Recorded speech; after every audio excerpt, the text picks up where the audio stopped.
What's going on, guys? Welcome back to the TCG Empire YouTube channel. Today we're taking a look at Arceus VSTAR. So if you guys don't know, one of my friends, Nathan Stratford, I met him at Utah Regionals back in 2022. Great guy. He absolutely loves anything Arceus. And when it came to San Antonio, him and his brother, Matthew Stratford, played a very unique Arceus VSTAR list, so we'll get into it. But for those of you that don't know, the basic Arceus V for 2 energy has Trinity Charge. You search your deck for up to 3 basic energy and attach them to your Pokemon V in any way you like. Then you shuffle your deck, and then Power Edge for 3 does 130. But the big card that you really use in this game is Arceus VSTAR. Arceus VSTAR has Trinity Nova, which does 200 damage, and then you get to search your deck for 3 basic energy, attach them to your Pokemon V in any way, and then shuffle your deck. And then Starbirth, during your turn, you may search for up to 2 cards from your deck and put them into your hand. So this is great. It allows you to search for any 2 cards that you may need. So it comes with the possibilities of being able to Iono plus Path to the Peak for disruption. It can find you a double turbo if you need to attach. It can find you a jet if you need to pivot into the active from the bench and you already have an energy. And it just overall is very strong. So being paired with this is a 1-1 Regigigas VSTAR line. So Regigigas V, 240 HP, Hammer In does 50 damage, Angry Whack does 100, plus 10 more damage for each counter on this Pokemon, and then you're confused. But the big contender of this is Regigigas VSTAR. It has a massive 300 HP, as well as for 3 energy, it does 230 damage. The reason why this is huge is because being able to deal 230 means that you can deal with cards like Roaring Moon, can deal with cards like Iron Hands, and overall it's just a good output of damage, especially with the fact that you have 300 HP, so not many things are going to be one-shotting you. And if you have the chance to, you also have Star Guardian, where during your turn, if your opponent has 1 prize card left, you can choose one of your opponent's bench Pokemon and they discard that and all cards attached. So it can buy you a turn. If your opponent has a big attacker on the bench, you can pair it with cards like Escape Rope. Most of the time, though, you will be using Starbirth to further your setup. Paired with this is one Zacian V. The reason why you run Zacian V, you can run this or Leafeon, but Zacian is the preferred, as we are running Alakazam as a Radiant Pokemon, so you do have the chance to attack. But Roar of the Sword, once during your turn, you may search your deck for a basic Psychic Energy and attach it to one of your Pokemon, and if you do, your turn ends. So the reason why this is good is because with cards like Arceus, you get 1 down, attach an energy for the turn. Turn 1, you use Roar of the Sword, attach a second one, and then Arceus VSTAR becomes a powerhouse where you use Starbirth, find a jet energy, bring it to the active, and hit for 200 damage. And you don't really have to deal with the double turbo energy damage reduction. So overall, it can be very nice. And again, as I mentioned, being paired with this, we are running 4 Iono, as well as 4 Boss's Orders, and then you have 3 Path to the Peak. This is really based on massive disruption and being able to draw through your deck. Being able to do that with cards like Squovit, Nestash. Once during your turn, you can shuffle your hand, put it to the bottom of your deck, and then draw 1 card. And then being paired with this is the Bibarel, which allows you to use Industrious Incisors to draw up to 5. It's a great card. Bibarel has been an engine for a while. It's really good to get out of sticky situations, especially with Iono as you take more prizes. There is also Box of Disaster, where if your V Pokemon has full HP and is knocked out by damage, you put 8 damage counters on the attacking Pokemon. So this means that if you have a Zacian V in the active and a Roaring Moon is, going against it, if you Box of Disaster and they use the second attack, I can't remember it off the top of my head, but Calamity Storm. If they use Calamity Storm, they deal 8 damage to themselves, which means that if they choose to use something like Frenzy Gouging, then they're knocked out. Charizard takes damage, which means that you have the ability to potentially deal more damage, and overall, it's just really strong. Regigigas VSTAR hasn't been played before, so seeing it in a mechanic like this definitely deserves some love. So, with that being said, the deck list will be posted right here, so you guys have a full, clean view of it. And in the description will always be the deck list for you guys to copy and paste into Pokemon Trading Card Game Live. And with that being said, I want to thank you guys for all of the love and support. You guys have been killing it. I think we're at 1,030 subs. You guys have just been smashing that subscribe button, and I've been enjoying every moment. So, as always, if you guys are brand new, if you could do me a favor from the bottom of my heart, smash the like button, subscribe, turn on post notifications. Thank you guys for all the love and support. Enjoy the gameplays, and I'll catch you in tomorrow's video. Later. Alrighty, guys. So let's get into this arc variant. I'm actually really excited to see what we can do. Hopefully, you know, the cards that we're able to draw and do well with go well and we can set up well. Now, looking at our hand, I'm actually not too upset at the way that this is going. We have a way to get a turn 2 Arc VSTAR, plus we have Path plus Iono, so everything's actually working out how I would enjoy it too. And playing against a Lost Box variant, that's even better, so I don't mind that at all. And we can use Path to shut off potential things the following turn, so that's actually really solid. So let's take a look at what's prized really quick. So we have the Arc V-Stars in deck, we have the Regigigas, we have access to Avery, the Sharon's Care, we have a boss prized. The only switching out that is prized is the potential actual switch. Actually, I don't think this list plays switch, actually, so we have all of our switching outs, so we're good with that. We can use an escape rope to pivot into the arc and then evolve next turn, and then we'll have the ability to set up further, go from Path to Iono, and all of that fun stuff. So providing that we do get a turn 2 setup and we're doing good, Regigigas is going to be pretty solid in this matchup as well, so I'm kind of excited for what we can do. So my opponent getting some flower selectings, and we're playing against Lost Zard. So the only thing that we do have to be a little bit careful of is the fact that Regigigas VSTAR can be KO'd with a single Charizard if I go to 2 prizes. Until then, Charizard can't one-shot us, but cards like Sableye can be a little bit annoying. But thankfully, with starting Jirachi, we do have the ability to set up further. And we could actually limit some of my opponent's things by using Avery, which I don't mind. Going here, pivoting into the escape rope. I don't mind that. If my opponent gets rid of Comfey, that's fine. But honestly, let's see. My opponent didn't play a supporter last turn either, so you know what? I think, honestly, I'm going to go for the Avery, because I feel like with how good it is, it's better for me than playing the Iono, considering the fact that my opponent didn't shuffle. So we do have access to the Trinity Nova as well, with being able to search out with the Starbirth, so we can grab a DTE and the escape rope. So we can go DTE here, and then we can go escape rope. I could have played it a little bit differently, but considering the fact of how things are, I feel okay.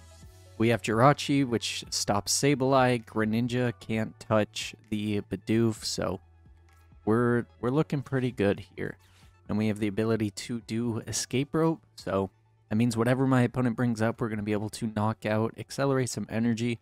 It would only be a little bit better if we did have a way to power something up, but it's all good. Dealing 180 definitely isn't bad. And with my opponent not having access to any potential setup unless they find a way to counter the path, we'll be in a good spot. So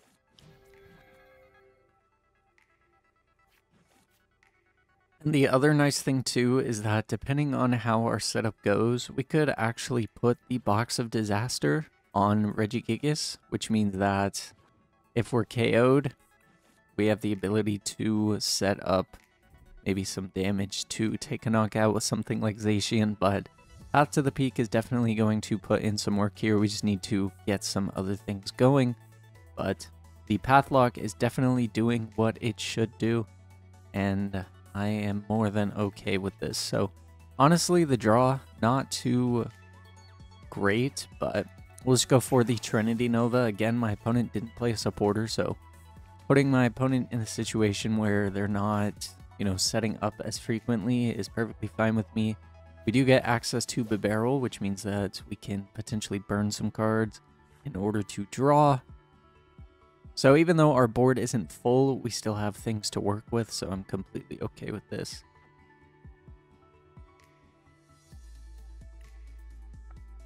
And there is one Charmander in the Lost Zone, one in the discard. There's two Comfey, so providing my opponent isn't drawing into Colress's, they're going to be at a very slow-paced turn. They do have 3 in the Lost Zone, but even now they can't attack with Cram just yet. They have to hit the 4. So I am more than okay with how things are going right now. The best thing that we could do is potentially top deck something along the lines of a attacker, just so we can start to power up something on the bench, evolve into the barrel, and not have to waste energy. So there is the Arceus being put to the bench, Jirachi being brought up, but we do know that we have the Jet Energy. I might hold the Jet Energy just so that way I can potentially find a way to, you know, maybe promote something. So we'll just retreat. We'll use the barrel for a single draw. And we do get Zacian, which is good. It means that we can start powering up an alternate attacker. So we'll hit 180. And then we can accelerate 3 Psychic onto the Zacian. We have the Jet Energy in hand as well as the other Psychic. So powering up Zacian here, definitely solid. Even if we didn't see it turn 1. And we have another Arceus to power up as well. And if my opponent doesn't take a knockout here, we have access to Sharon's Care. And we can just do a little bit more damage. So there's a Roxanne, putting us to 2. A little bit unfortunate, but thankfully we do have access to the barrel, which will allow us to draw some other cards. We get access to Choice Belt. Not going to do too much for us, but it's not the end of the world. It's my opponent getting rid of our Path to the Peak. And there is a Nest Ball. So since my opponent did play Roxanne, they don't have access to Colress, so there is only 4 in the Lost Zone, and here is the 5. And honestly, we can just keep powering up this Zacian to where even if my opponent gets a Zard out, we have the ability to potentially deal more damage to it, deal with it. So we're in a good spot. We have access to our boss's orders as well, so everything is looking good. We have access to Iono, so I could bench the Spiritomb, but I don't think I'm gonna ever need to really roar the sword, so we can actually bench and then go for a couple other things. We can use Barrel first just to draw 4 cards, and then depending on what we get, we can play Iono, but thankfully we don't have to put my opponent 2 extra cards. And we can use Nest Ball, which means that we do have the potential to grab Mew EX as well, but I think what we'll do here is just go for the Regigigas. We'll put the Path to the Peak in play, use Trinity Nova for 180, and we'll grab the 2, which means that we can start to power up our Regigigas. So we'll put 1 here just in case we draw. We'll put 2 here. Zacian can attack. I was going to put it on here, but the fact that, you know, I may not draw into a DTE. Speaking of DTE, I wanted to make sure that even if I drew a single Jet Energy or anything along those lines, I could still power up a Regigigas VSTAR. So considering the fact of, you know, what we have going on, I am completely okay with this. We have the ability to hit hard with Zacian and then go into a Regigigas hit. So everything working how we need to. And if my opponent grabbed a counter stadium, that would be good. If they grabbed Rare Candy Zard, that's fine too. So there is the Rare Candy Zard. They are going to be able to attack, but they are going to be in top deck situations. So there is the 80, and I actually think we can take a knockout. Can we? I don't think we can just yet, but that 80 damage definitely will add some benefit. So we'll promote the Zacian here. We drew another Path to the Peak. So we can go Regigigas, Ultra Ball, get rid of the Iono and the Path, which means that we can grab the Regigigas VSTAR. Just so we have some extra damage output, we have access to the barrel, which will let us see a couple more cards.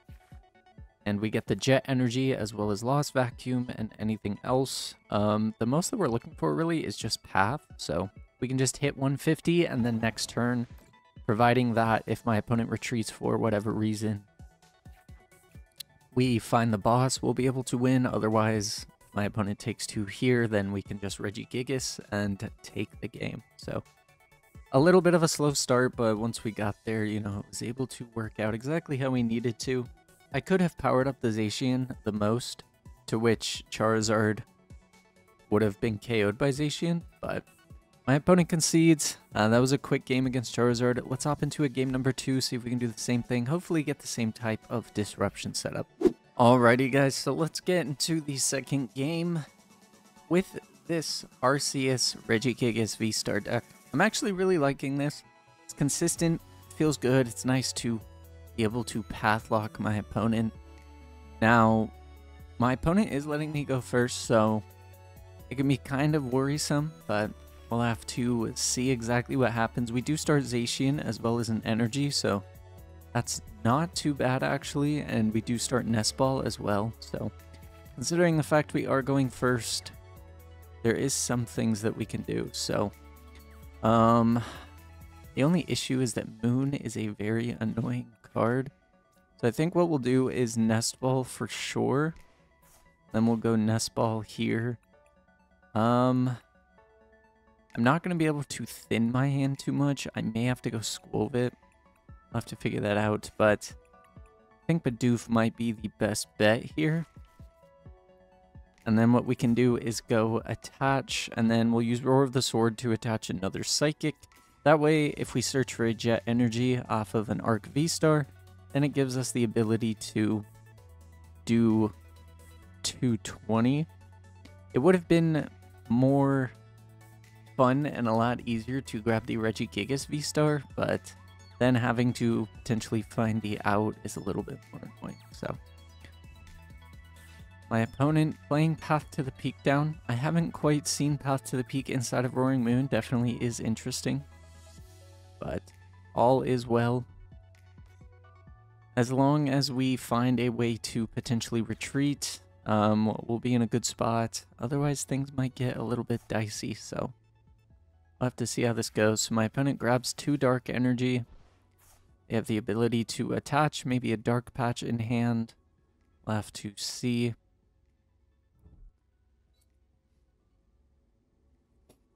There's the attaching to the Roaring Moon. And we do get Ultra Ball. Ultra Ball not going to do too much with this Path to the Peak in play, but what I can do is I can grab the barrel, which in turn means that I can potentially find some more cards to work with. So I may have to dump my whole hand here to benefit from it.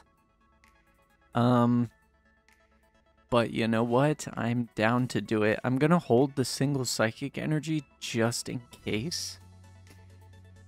I'll get rid of the 1. And then we can go into the barrel. We'll hold the Sharon's Care just in case we maybe hit another Bidoof. Then that means next turn we can potentially Sharon's Care, go from there. So we do actually get the Lost Vacuum, so that means that next turn we have the ability to potentially do some more. Spiritomb's not going to do too much, so that is something easy to get rid of. And so to dump just a couple cards in the hand, just attach to the Arc, and then go from there. So if we can get an Arc V-Star, we have the ability to use our ability, Lost Vacuum, and go from there, and then kind of deal some good damage and hopefully make things work out. So there is a Pokestop, so now we don't have to worry about the Path to the Peak lock, but it still is a little bit annoying, but it's definitely not the end of the world. My opponent does have the ability to potentially hit 220 damage though, so that is one thing we have to keep in mind. And if my opponent chooses to insta-knockout, they deal 200 to themselves, and Alakazam can only move 20 damage, so definitely need to keep that in mind and be careful, but providing my opponent only hits 220 on an arc, we have the ability to use Sharon's Care, which means that we can deny prizes unless my opponent wants to KO themselves, so things are looking okay. They're not the greatest, they're not the worst, but we'll figure it out. There's an Arven, so that means that there's no Sada. My opponent does have an energy switch in hand though, so they could go attach Dark Patch, energy switch, deal 220, discard the stadium, to which, you know, there's a little bit to worry about, but it's not the end of the world. Just means my opponent's going to be able to take 2 prizes, but everything will be all right. We actually do have the ability to potentially make some plays with a Lost Vacuum, providing that my opponent doesn't have too much to work with. So we do get Escape Rope, which could be nice. Honestly, though, I think... Let's see, if I Escape Rope, my opponent brings up this Moon. I kind of ideally would like to hit this one, just so that way I can later deal with the capsule. So, let's see. If I can hit an Ultra Ball, I'm great. So let's see. No Ultra Ball. Thins a couple cards though, so that's fine, I suppose. We can go Lost Vacuum and get rid of the Sharon's Care. We'll get rid of the capsule now, just to possibly deal with it. We can bench the Spiritomb. We can go Bibarel, Industrious Incisors. Not too much to work with. We do have access to Nest Ball though, which is nice, which means that we can get out the Regigigas, because Regigigas does have the ability to one-shot a Moon. So there's Jet Energy as well. So providing that we can hit something off of these 6 that we look at, we're in a good spot. Let's see. We don't quite get there. Let's see. What I can do, though, is Box of Disaster the Zacian, because then if my opponent Calamity Storms, they take 80, and then we have an Arc to take a KO from there. So, oh wait, I do have the Arc VSTAR. I'm blind. Okay, so yeah, that's not bad at all. So we can go Starbirth, which means then we can grab a Jet Energy, and we can grab Path again, just so that way we can continue to Pathlock my opponent. And then the only issue with the Pathlock is that we do shut off our Alakazam, but I'm not too worried about that right now. Let's see, have these, and then we have Raihan for the following turn, so yeah, I'm fine with that. So we can go here, jet up the Arc, and we can go Path to the Peak. Just in case my opponent does try and take a knockout, we'll Box of Disasters the Zacian, and then we can Trinity Nova for 200, and then accelerate some energy, which can go onto the Regigigas, and then providing that we can get a Jet Energy, or if this Arc gets knocked out, then we have the ability to take a knockout. The only issue that we run into is the aspect of Calamity Storm, or Frenzy Gouging, so we definitely do need to move some damage counters off, providing that my opponent gets rid of this Path to the Peak. As long as we move damage around and make it to where my opponent does damage to themselves, we'll be in a good spot. So, Path to the Peak, definitely going to put in work. But my opponent discarding a Dark Energy. Going to be able to search for 2. They have a counter stadium, they can use Greninja. So right now they have 2 energies in hand. There's an Arven. Arven could grab Booster, potentially. But they need an item, so they might need to grab... Okay, there's Energy Switch. So my opponent can go attach Energy Switch. And if they choose to Calamity Storm, we take 2 prizes. If they don't, we're in a good spot still. So There's the other ancient booster, so my opponent has all of their ancient boosters in play, as well as one in the lost zone, so there's the energy switch.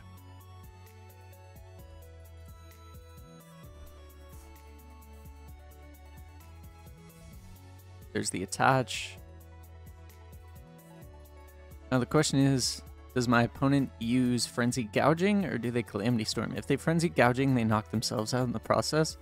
And then depending on what they bring up, I just promote something anyways, so I'm not too sure what they're going to do here. But with doing so, I do run into the possibility that...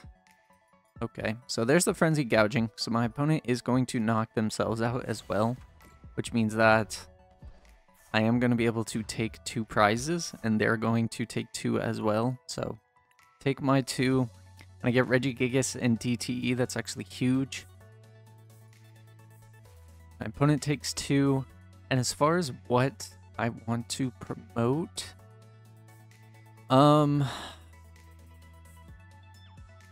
let's see. I can attach Raihan Retreat, but I would rather the attachment go to something a little bit more beneficial. So we'll promote the Gigas and see what my opponent brings up.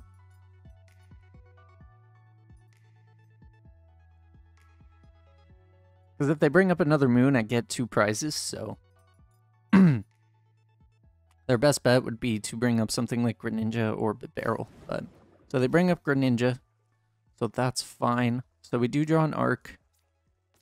That's not terrible. So let's see.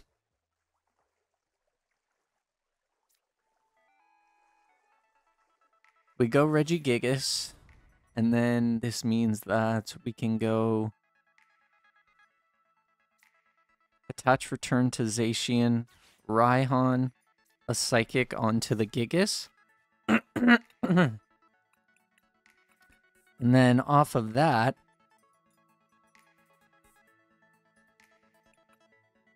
we can... I could try and bait my opponent and get an escape rope and then see if they bring up the Bibarel. If they don't, then I can just retreat into the Gigas, but then I have to hope to hit the 1 lost vacuum, so I'm not really too much of a fan of that. So I think what we'll do is we'll grab Sharon's Care, just in case my opponent ends up not knocking out the Gigas. Then we have the ability to evolve, attach, we can accelerate some more energy and work from there. So we'll just go for a Giga Impact for 230. We do run the risk of not being able to attack next turn, but I'm not too worried about that right now. Actually, the one unique thing that I just realized is that if my opponent Roaring Moons and uses Frenzied Gouging to take a knockout, we have the ability to potentially move 20 and then use Spiritomb with Fade Out for 10 to take a knockout and promote a one prizer to throw the math off a little bit. And then all I need to do is boss KO something like Bibarel. So I might have to do that. I just need to hope that my opponent counters the Stadium, to which then I can use the Alakazam. But it's all okay. We will figure it out. The other thing too, though, is that if I just attack a Moon and my opponent decides to use Frenzy Gouging to take a knockout and Arc, if they take 2 prizes again, then I don't have to worry about too much. So my best bet, though, would be definitely digging and being able to move damage to KO Moon.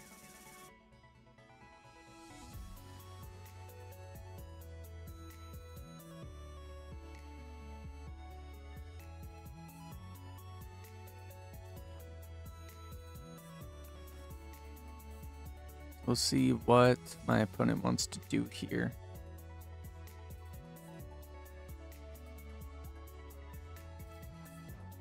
So my opponent just passes, so I can't use Giga Impact. I could pay the 4 to retreat, which I don't hate. That's the only drawback when it comes to the Gigas. Let's see. There's 2, 3, 4, 5, 6. I might have one Psychic left in the deck. So I could manually retreat. Then I have to attach and do that anyways. So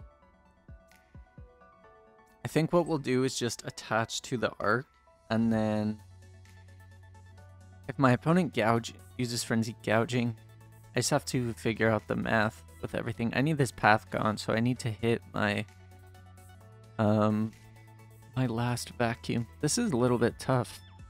There are definitely some things that I could have done a little bit better, but definitely not the end of the world by any means.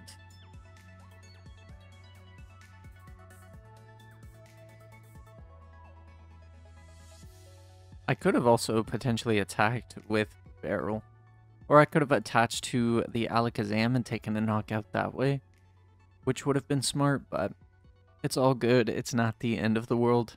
The only thing I have to worry about is the fact that my opponent can go Frenzy Gouging into Frenzy Gouging, so we'll see exactly what happens here. Definitely a couple things that I could have played differently, but my own path to the peak shutting off Alakazam is definitely tough. So my opponent just passes.